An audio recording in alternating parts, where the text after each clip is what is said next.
ces artistes pour un clip. D'accord. Donc du coup, je suis venu, je me suis présenté.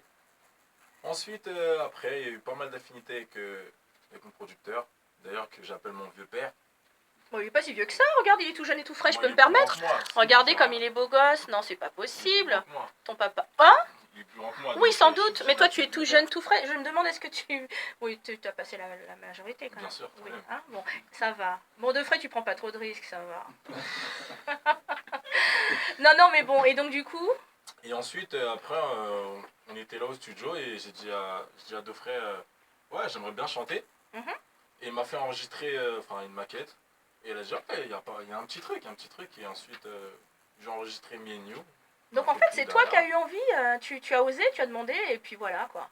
Ouais, après, j'avais envie de chanter en fait. En gros, on était là au studio. Super ça. Mais cette envie-là, tu l'as eu depuis petit, enfin tu chantais, je sais pas, moi, tu as eu des gens dans la musique autour de toi, comment ça Ouais, s'est ça passé? fait longtemps. Ouais. Comme je t'ai dit, avec mes amis, on chantait dans ma chambre. C'est un bon début, il y en a qui chantent dans la salle de bain, bon après c'est la chambre. Ouais. Ouais. Après, ça c'est vu.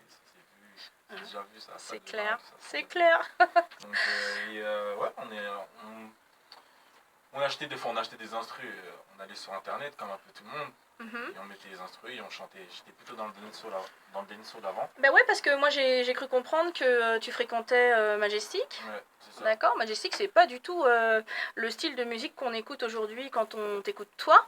Donc au début tu as commencé avec Majestic en dancehall, c'est ça? Exact. Et ensuite tu as bifurqué vers un style plus soft, plus doux je dirais, zouk, kizomba, compas, avec moi je dirais une grosse tendance R&B quand même. Hein. Ouais, voilà. Ouais, moi je trouve. Hein. C'est ça. Pas mal. Bon mélange en tout cas. Un mélange qui plaît aussi, parce que je sais qu'en ce moment, par exemple, tu as Mike qui est juste à côté de toi, Mike, qui a un style, je dirais pas similaire, parce que vous êtes vraiment complètement différents. C'est hyper intéressant de vous avoir tous les deux en même temps ce soir. C'est un pur hasard, je le répète. Mike D. Silver qui lui, c'est un zouk vraiment...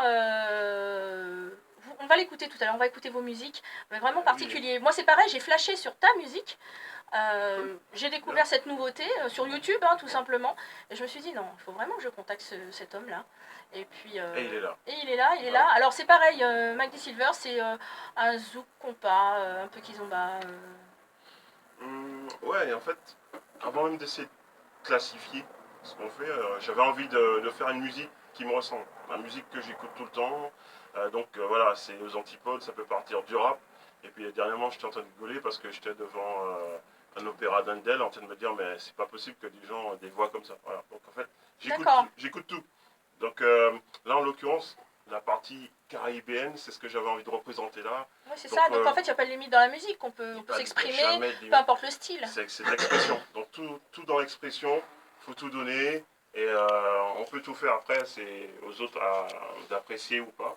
Mais il n'y a pas de limite dans la création. Ouais. Donc, super. Voilà. Ben oui, c'est le but de l'artiste aussi, d'avoir peut-être une palette assez large quand même.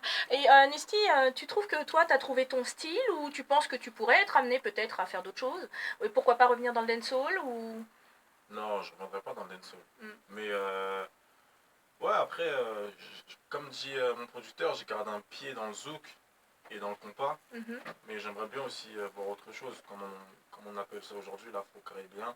Ah oui, d'accord, avec le beat afro un peu, ce serait pas mal. Ouais, effectivement. Voilà. Bon. Alors, eh bien, donc tu nous parlais de ce premier titre, qui est ton premier titre solo et premier titre tout court d'ailleurs, qui sort en novembre 2015, hein, donc c'est pas si vieux que ça. Ce tout premier titre, c'est Me and You, et puis si tu le veux bien, on va l'écouter ensemble.